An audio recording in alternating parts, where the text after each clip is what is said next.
The Royal Commission into Institutional Responses to Child Sexual Abuse has performed its task magnificently. Its scale, complexity and quality is unprecedented. Its work is already being acknowledged internationally as a model of best practice. As a nation, we can be proud of the commissioners and their staff. We should acclaim the courage of all survivors, including those who informed the commissioners about their experiences, and we should honor those who have not lived to see this day. We must recognize the integrity and strength of those who advocated for the inquiry, including survivors, their families, journalists and police. We should applaud former Prime Minister Julia Gillard for initiating the commission, and the current federal government for ensuring it was adequately resourced. But this is not the end. The real work begins now. Australian governments and major social institutions now have not only the opportunity, but the responsibility, to create lasting social change. Their responses will be monitored here, including through requirements to report on their actions, and around the world. The Royal Commission's impact.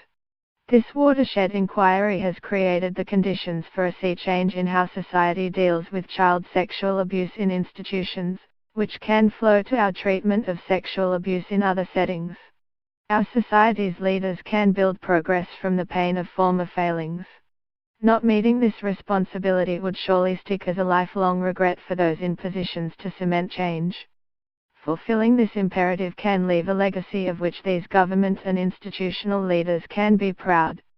Substantial progress has already been made.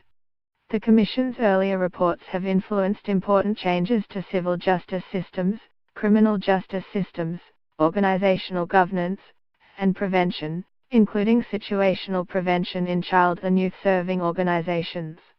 The child safe standards now promoted by the Commission are substantially embedded in legislation in several states, requiring organizations to adopt comprehensive measures to prevent, identify and respond appropriately to child sexual abuse. Civil laws have been amended in most jurisdictions to allow claims for compensation, holding individuals and organizations accountable. In some states, new requirements to report known and suspected cases apply through special failure to report and failure to protect offenses in criminal laws.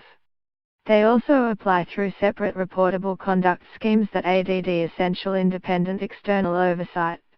Read more. Royal Commission recommends sweeping reforms for Catholic Church to end child abuse.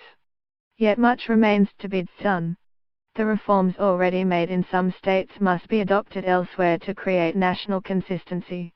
Accountability of individuals and organizations is essential to create cultural change, and needs to be achieved through both civil systems, such as following Western Australia's recent bill enabling lawsuits against organizations that previously could not be sued, such as the Catholic Church, and criminal systems, for example, prosecuting those who harbor offenders, and removing criminal law principles that compromise criminal prosecutions.